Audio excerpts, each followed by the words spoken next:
اگر دوبارہ وہ پہاڑی بکرا مجھے زینی کے آس پاس بھی دکھائی دیا تو میں نے وہ حشر کرنا ہے کہ تیری ساری ہیرو پنتی بھول جائے گا۔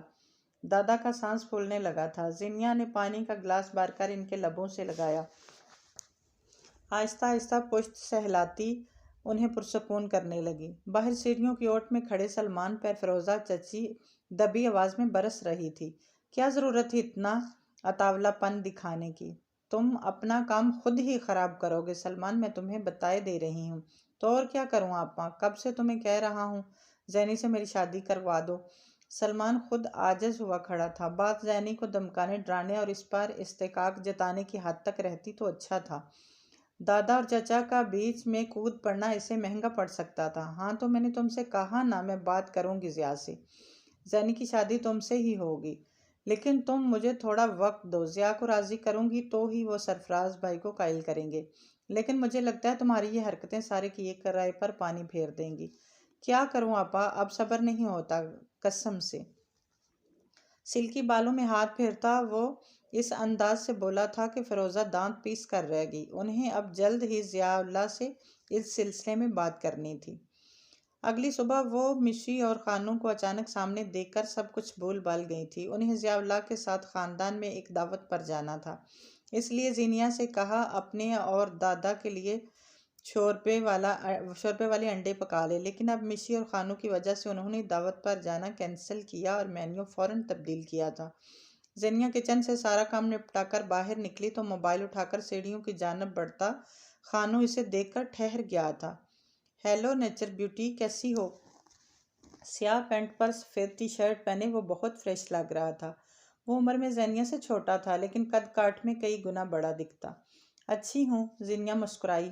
ہاں وہ تو تم ہو۔ ہنستا ہوا وہ سیڑھیاں چڑھ گیا تھا۔ زینیا دادا کے کمرے میں آئی تو مشی کمرے کے وسط میں کھڑی دونوں بازو کمر پہ ٹکائے تنقیدی نظروں سے ادھر ادھر پھیلی چیزوں کا جائزہ لے رہی تھی۔ دادا کی ٹارچ، سیرپ کی بوتلیں، تیل کی شیشی، جوتے، ٹیشو۔ زینیا 10 بار بھی ان سب چیزوں کو سمیٹ کر ان کی جگہ پر واپس رکھتی تو اسے سب کچھ یوں ہی پھیلا ہوا ہی ملتا۔ کتنی بے ترتیبی ہے آپ کے کمرے میں دادا، مشی ناک چڑھا کر کہہ رہی تھی۔ ٹخنوں سے اوپر نیٹ کے پانچوں والے ٹراؤزر پر سرخ ٹی شرٹ پہن رکھی تھی۔ بالوں کو اس بار نئے کلر میں رنگا ہوا تھا۔ بے ترتیبی میں ہی زندگی کا اصل حسن چھپا ہوتا ہے نادان لڑکی۔ زندگی کی ساری ہلچل، ساری رونق کہ ہاں کوئی زندہ ہے تو متحرک ہے، ورنہ سیدھی سپاٹ ترتیب شدہ لکیریں تو موت کی نشاندہی کرتی ہیں۔ ساکت، خاموش، کوئی شور شرابہ، کوئی ہنگامہ، کچھ نہیں، سناٹا یعنی موت، سب کچھ ختم۔ یہ دادا کا فلسفہ تھا جو زینیا کو ازبر یاد ہو گیا تھا۔ اف، اتنی مشکل باتیں، یہ زینیا کا ہی دل گردہ ہے جو آپ کی اتنی باری بھرکم الجھی ہوئی باتیں سن لیتی ہے اور شاید سمجھ بھی۔ مشی نے گویا جرجری سی لی تھی۔ دادا شد و مد سے اپنی عزیز بندوق کو چمکانے میں لگے ہوئے تھے۔ بائی دا وے دادا، جہاں تک مجھے یاد پڑتا ہے اس بندوق میں صرف ایک گولی ہی بچی ہے، کس کے سینے میں اتارنا پسند کریں گے؟ وہ ہنستے ہوئے پوچھ رہی تھی۔ یہی تو سارا مسئلہ ہے، گولی ایک ہے اور ٹارگٹ کئی۔ دادا ایسی بے چارگی سے بولے تھے کہ زینیا اور مشی ایک ساتھ کھلکھلا کر ہنس پڑی تھی۔ چچی کو ان کی پڑھائی سے زیادہ فکر ان کے کھانے پینے اور آرام کی رہتی تھی۔ ان کا بس چلتا تو دنیا جہان کی ساری آسائشات لا کر ان کے قدموں میں ڈھیر کر دیتی۔ او ہو اماں، اٹھائیں ان کو، میں نے یہاں سے بھینس بن کر واپس نہیں جانا۔ دیسی گھی میں تتر بتر پراٹھے دیکھ کر مشی کو ابکائی آ گئی تھی۔ خانو البتہ بہت رغبت سے کھا رہا تھا۔ ان کا معدہ قابل رشک حد تک اچھا تھا، کھایا پیا سب ہضم۔ ماں کی لاکھ منتوں ترلوں کے باوجود مشی نے چند لقمے سلائس کے چبائے اور چائے کا مگ اٹھا کر چھت پر آ گئی، جہاں زینیا خانوں کی بھاری بھرکم پینٹیں نچوڑ نچوڑ کر تار پر پھیلا رہی تھی۔ اس کام سے فارغ ہوئی تو ریلنگ سے ٹیک لگائے کھڑی مشی کی طرف چلی آئی، جو بغور اس کی طرف دیکھ رہی تھی۔ سنو زینی، وہاں حیدرآباد میں کسی نے تمہیں گلاب کا پھول تو نہیں دے مارا تھا؟ کیونکہ خوشبو مہکتی ایسی گلابیاں پہلے تو کبھی تمہارے وجود سے پھوٹتی محسوس نہیں ہوئی۔ زینی نے گھبرا کر پلکیں یوں جھکا لی جیسے وہ اس کے اندر کا سارا حال عیاں کر دے گی، ایسا حال جو وہ خود سے بیان کرنے سے بھی ڈرتی تھی۔ ایسا کوئی آ گیا ہے کیا لائف میں؟ زینیا نے آہستگی سے نفی میں سر ہلایا۔ اچھا سنو، میری زندگی میں آ گیا ہے وہ عظام الحسن، میرے خوابوں کا شہزادہ، ایک آنکھ دبا کر اسے رازداری سے بتا رہی تھی۔ کون؟ کس کی بات کر رہی ہو تم؟ چچی کو پتہ ہے؟ بے وقوف، انہیں کون بتائے گا؟ ہوا سے اڑتے اپنے سنہری بالوں کو ہاتھ سے سمیٹ کر کان کے پیچھے اڑستی وہ لاپرواہی سے بول رہی تھی۔ میرے ساتھ یونی میں پڑھتا ہے، بہت ہینڈسم ہے، جان چھڑکتا ہے مجھ پر، اور مجھے تو لگتا ہے ایک دن بھی اس کے بغیر گزارنا محال ہے۔ اب بھی وہ کچھ دنوں کے لیے اسلام آباد گیا ہوا ہے، اس لیے ڈیڈ ہسپتال میں ایڈمٹ ہیں، اس لیے میں یہاں آ گئی، ورنہ جب وہ ساتھ ہو تو چھٹیوں میں بھی کہاں دل چاہتا ہے گھر آنے کے لیے۔ وہ یہ کون سی رام لیلا سنا رہی تھی؟ زینی نے حیرت سے اس کا چہرہ دیکھا۔ آئی ایم ان لو، دونوں بازو اٹھا کر ہوا میں بلند کیے وہ عجیب سرشاری کے عالم میں بول رہی تھی۔ یہ خوش نصیبی کی کسی کے حصے میں آتی ہے، دل میں مچلتے ارمانوں کو زباں ملے۔ اسے آج پہلی بار مشی پر رشک آیا تھا۔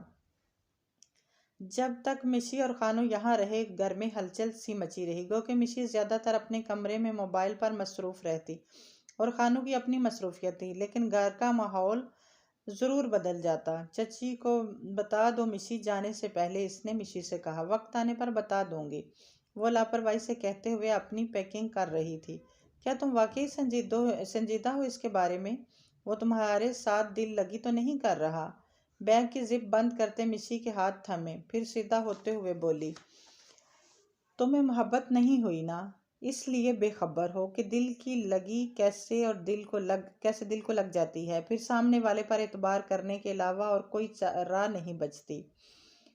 ہاں، اعتبار ہمیشہ اس پر کرنا چاہیے جو اعتبار کے قابل ہو، ورنہ محبت کے نام پر اندھی کھائی میں دھکیلنے والوں کی کوئی کمی نہیں ہے اس جہان کے رنگ و بو میں۔ زینیا نے اسے نہ جانے کیا سمجھانا چاہا، مشی کندھے اچکا کر مسکرا دی تھی۔ اس کے جانے کے بعد پھر سے وہیں اکتاہٹ بھرے دن رات شروع ہو گئے تھے۔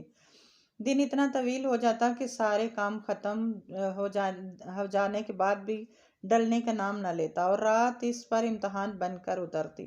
پھر تم کہاں دل لگا آئی زینیا؟ نہ وصل کی کوئی امید، نہ قرب کی چند ساعتیں دسترس میں۔ اسے اپنی بے بسی پر رونا آ جاتا۔ دادا کال پر بات کر رہے تھے، آواز باہر تک سنائی دے رہی تھی۔ میں جانتا تھا تیرا جواب یہی ہوگا، لیکن پھر بھی نہ جانے کیوں ہر بار تجھ سے امید باندھ بیٹھتا ہوں۔ بڈھا ہو گیا ہوں نا، سٹھیایا ہوا۔ ان کے منہ سے مارے غصے کے جاگ نکل رہا تھا۔ زینیا نے اس کے ہاتھ سے موبائل لکھ کر کال کاٹ دی۔ انہیں ان کے حال پر کیوں نہیں چھوڑ دیتے آپ؟ ان کی مجبوری بھی تو سمجھے، وہاں ان کا بزنس ہے، گھر بار ہے، بیوی بچے ہیں، وہ سب کچھ چھوڑ کر کیسے آ سکتے ہیں؟ تیل کی بوتل اٹھا کر وہ آہستہ سے ان کے بالوں میں مالش کرنے لگی تھی۔ اور تم کچھ نہیں لگتی اس کی، دادا بڑکے۔ میرے پاس آپ جو ہیں، آپ کے ہوتے ہوئے مجھے کسی اور کی ضرورت نہیں، سگے باپ کی بھی نہیں۔ اس کا لہجہ نپا تلا ضرور تھا، لیکن اس نے قابو پا لیا۔ ڈرامہ ہے سب۔ دادا نے اس کے ہاتھ جھٹکنے چاہے، لیکن وہ اسی طرح نرمی سے اپنی انگلیوں کے پوروں سے ان کا مساج کرتی رہی۔ ہم کتنے عجیب لوگ ہیں نا دادا، ڈرامہ دیکھ کر روتے ہیں، اور جب اصل میں کسی کے ساتھ ہو رہا ہو تو کہتے ہیں ڈرامہ ہے یہ سب۔ دادا نے اس کے دونوں ہاتھ تھام کے اسے اپنے سامنے لا کھڑا کیا۔ میرے لیے نہ سہی، تمہارے لیے آ جاتا۔ کیسا بے چارگی بڑا شکوہ تھا۔ اور زینیا سوچتی، کاش آپ کے لیے ہی ایک بار آ جاتے دادا۔ باہر سے زیاد چچا کے زور سے دھاڑنے کی آواز سنائی دی تو وہ بوتل پر ڈھکن لگا کر جلدی سے کھلے دروازے میں آ کھڑی ہوئی تھی۔ باہر جانے کی ہمت نہیں ہوئی تھی۔ چچا پہلی بار چچی پر یوں چلا رہے تھے، پڑھائی کے نام پر یہیں کچھ کرتا پھر رہا ہے تمہارا لاڈلا، اور تمہیں کچھ خبر ہی نہیں۔ انہوں نے سگریٹ کے پیکٹ، لائٹر اور چند دوسری ممنوعہ چیزیں لا کر ان کے قدموں کے پاس پھینکی تھی۔ چچی ہک دک کھڑی تھی۔ اس کے کمرے سے لے کر آیا ہوں۔ چچا کو ان کی حیرت پر مزید غصہ آیا۔ ابھی فون ملاؤ اس کو، پوچھو کیا اس کی کسر رہ گئی تھی زندگی بھر اس کے باپ دادا نے ان حرام چیزوں کو چھوا تک نہیں، اور یہ؟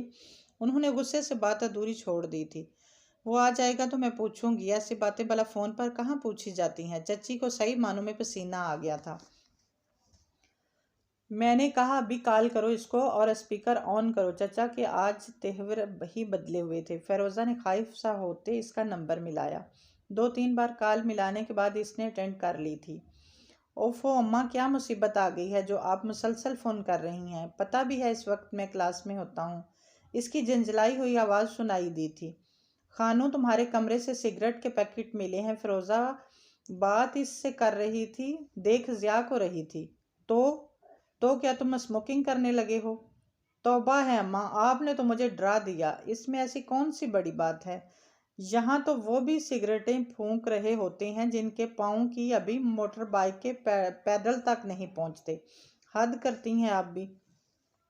اس کے لہجے میں لاپرواہی زیادہ تھی یا خود سری، چچی اندازہ نہیں کر پائی تھی۔ ضیاء اللہ ایک اچٹتی ہوئی نگاہ اس کے دواں ہوتے چہرے پر ڈالتے لمبے لمبے ڈگ بھرتے گھر سے باہر نکل گئے تھے۔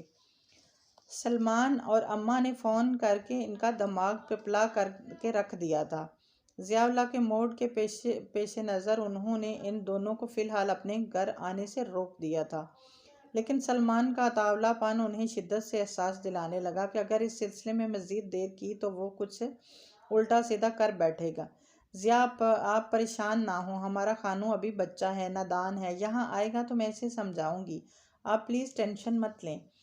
رات کو وہ ان کے قریب بیٹھی ان کے ہاتھ پر اپنا ہاتھ رکھے نرمی سے بہت محتاط لہجے میں بول رہی تھی۔ ضیاء اللہ نے گہری سانس بھر کر انہیں دیکھا۔ وہ ہولے سے اس بات میں سر ہلا کر مسکرا دی۔ اور یہ تو طے تھا، خواہ کچھ بھی ہو جائے، شوہر کو رام کرنے کے ہنر سے چچی خوب واقف تھی۔ مزید چند دن گزرنے کے بعد اسی محتاط نپے تلے نرم لہجے میں انہوں نے زینیا کی شادی کا ذکر چھیڑ دیا۔ سرفراز بھائی ہم پر بھروسہ کرتے ہیں۔ یقیناً ان کے دل میں یہ خیال ہوگا کہ ہم نے زینی کو پالا پوسا، اب اس کی شادی کے بارے میں بھی سوچ رکھا ہوگا۔ ہمیں انہیں مایوس نہیں کرنا چاہیے۔ ویسے بھی اب زینی کی شادی کی عمر ہو چکی ہے۔ پرائی اولاد، اوپر سے لڑکی ذات، خدا نخواستہ کوئی اونچ نیچ ہو گئی تو ہمارے زندگی بھر کے کیے کرائے پر پانی پھر جائے گا۔ ہاں، کہہ تو تم ٹھیک رہی ہو۔ ضیاء اللہ کو وہ ہمیشہ ٹھیک ہی لگتی تھی، لیکن کوئی مناسب رشتہ بھی تو ہو۔ اپنا سلمان ہے نا، دیکھا بالا لڑکا ہے۔ سلمان؟ انہوں نے قدرے حیرت سے فیروزہ کا چہرہ دیکھا۔ کیا برائی ہے سلمان میں؟ اچھا خاصا خوش شکل، اپنا جنرل اسٹور چلاتا ہے، خاندان والوں کو اب تو دیکھ لیا ہے۔ سرفراز بھائی کی دوسری شادی کی وجہ سے کسی نے آج تک زینی کے رشتے کے لیے نہیں کہا۔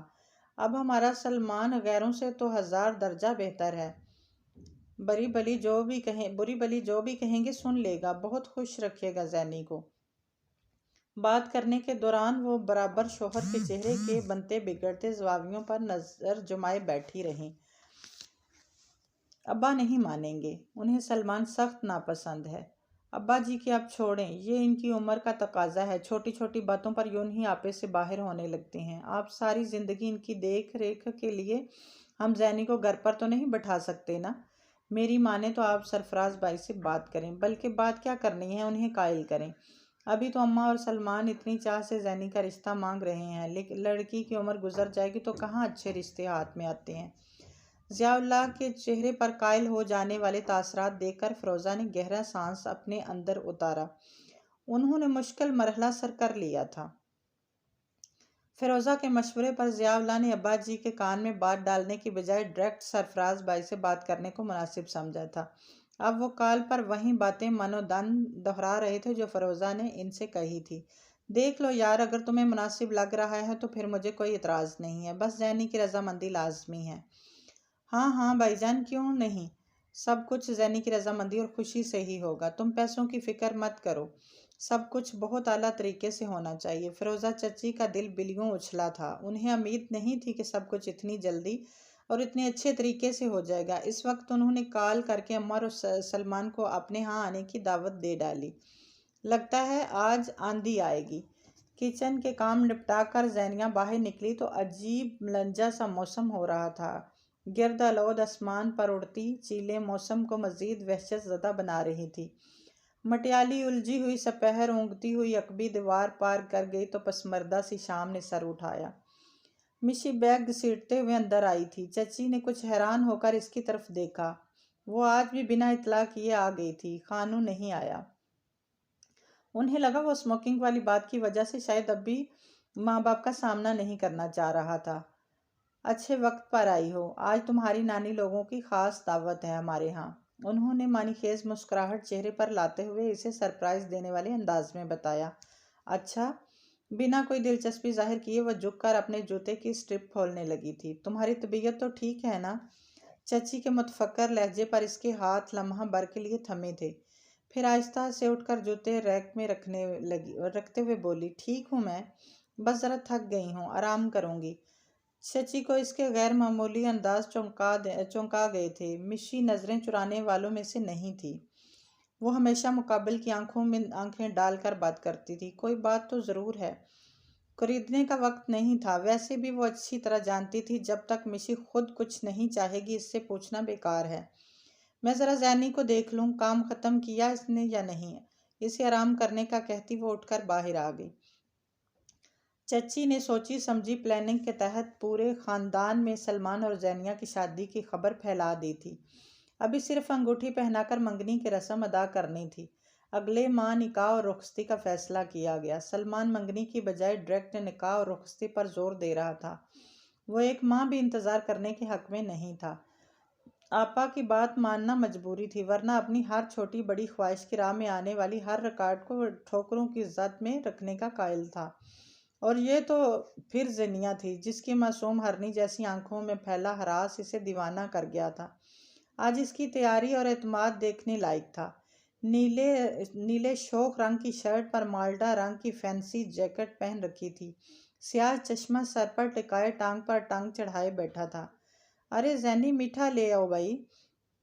کھانے کے بعد وہ برتن سمیٹ کر کچن صاف کر رہی تھی جب چچی کی کھنکتی ہوئی آواز سنائی دی۔ اس نے فریج سے کھیر کا باؤل نکالا اور لانچ میں چلی آئی۔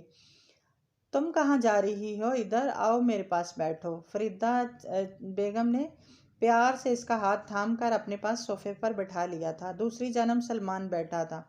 پہلے رسم کر لیتے ہیں پھر منہ میٹھا کریں گے۔ چچی کا لہجہ آج شہد ٹپکا رہا تھا۔ ہاں بھائی، تو اجازت ہے۔ مخملی کیس کھولے انگوٹھی نکال کر فریدہ بیگم نے اجازت طلب نظروں سے ضیاء اللہ کی طرف دیکھا تو انہوں نے مسکراتے ہوئے اس بات میں سر ہلایا۔ چچی نے ایک نظر زینی کے فک چہرے پر ڈالی اور ماں سے مخاطب ہو کر کہا، بسم اللہ کریں اماں۔ تو پھر یہ طے ہے کہ کچھ سفر لا حاصل ہوتے ہیں، نہ رستوں کی خبر نہ منزل کا کچھ پتہ، بس چلتے جاؤ یہاں تک کہ قدموں تلے بچھانا رسائی کا ریگستان پاؤں جھلسا دے، ناامیدی کے ببول دامن سے لپٹ جائیں اور دل کے اجڑے گلستان کا ایک ایک پھول مرجھا جائے۔ ارتضیٰ نے بے حد قیمتی متاع کی طرح کتاب میں رکھے اس سوکھے گلاب کی مہک کو اپنی سانسوں میں اتارا تھا۔ وہ ایک گلاب کو جو اس کی موتیا اور گلابوں سے بھرے پلوں سے نکل کر اس کے قدموں کے پاس گرا تھا، اور وہ چند ٹوٹی ہوئی سرخ چوڑیوں جلی ہتھیلیوں میں بکھرتے گلاب نے اس کے دل میں کب عشق کی آگ بھڑکائی اسے کچھ خبر ہی نہ ہو سکی۔ احساس تو تب ہوا جب دل نے دیدہ دلیری سے اس کی ڈری سہمی خوفزدہ لڑکی سے محبت کا اعتراف کیا، اس کی خوفزدہ آنکھوں میں جھانکا۔ وہ ایک لمحہ صدیوں پر بھاری پڑ گیا تھا، وہ جو آئی اور چلی گئی، اپنے ساتھ اس کی سب سے قیمتی متاع اس کا دل لے گئی۔ اور میں ارتضیٰ حیدر، جس کے نام سے ہی بڑے بڑے مجرم کانپنے لگتے ہیں، اس نازک سی لڑکی کے محبت میں گرفتار ہو بیٹھا۔ اسے دل کے اعتراف کے سامنے گھٹنے ٹیکنے پڑ گئے تھے۔ ابھی وہ اپنے دل کی عدالت میں پوری طرح سرخرو بھی نہیں ہوا تھا کہ زنجیر ہلا دی گئی۔ امی کہہ رہی تھی کہ روحا یا نمرہ میں سے جس کا انتخاب کرو گے وہیں تمہاری شریک سفر بن کے اس گھر میں آئے گی۔ خاندان کا معاملہ ہے، تمہارے تایا جان اور پھپھو نے بہت صاف لفظوں میں اپنا مدعا بیان کیا ہے، مجھے صرف تمہاری خوشی اور رضامندی درکار ہے، باقی سب ثانوی چیزیں ہیں۔ کوئی اور موقع ہوتا تو وہ ایک لمحہ ضائع کیے بنا زینیہ کا نام لے لیتا، لیکن کل ہی تو اس نے سنا تھا امی سمن کو فون پر بتا رہی تھی زینیہ کی سلمان سے شادی ہو رہی ہے۔ بے بسی کی انتہا تھی جس کو اس نے زندگی میں پہلی بار چھوا تھا۔ ایک منٹ، کیسی رسم؟ کیا ہو رہا ہے یہاں پر؟